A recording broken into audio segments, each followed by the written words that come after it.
చలి అయితే నిజంగా మామూలుగా లేదు హైదరాబాద్లోనైతే. ఇంకా ఊళ్ళలో ఉన్న వాళ్ళ పరిస్థితి నాకైతే తెలియదు. నాకైతే ఒక విలేజ్లో ఉన్న ఫీలింగే వచ్చింది. అండ్ నా చిన్నప్పటి మెమరీస్ అయితే ఈ పోరల వల్ల గుర్తొచ్చేసినాయి. ఫుల్ ఎక్సైటెడ్ ఉన్నారు పోరలు.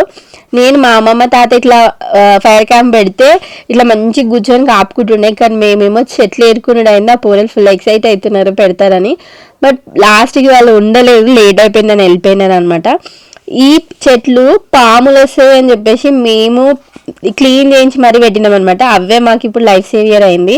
కానీ ఊర్లల్లో ఇంటి ముందర ఇంటి పక్కన పెట్టుకోవడం కామన్. కానీ అపార్ట్మెంట్లో పెట్టుకోవాలంటే మామూలుగా ఉండదు కదా, పర్మిషన్లు అవి ఇవి. మేమేదో కష్టపడి తెచ్చుకుంటే ఈ పొగ వల్ల మా కళ్ళు మంటలు ఫుల్ ఏడ్ చేసిన నేనైతే లిటరలీ ఫస్ట్ టైం నాకు ఇంత బ్యాడ్ ఎక్స్పీరియన్స్ అయింది. బట్ ఫుల్ ఎంజాయ్ చేసినాము. మస్తు సేపు ఫైర్ క్యాంప్ దగ్గర కూర్చొని మేము చేసిన చిట్ చాట్ మామూలుగా లేదు.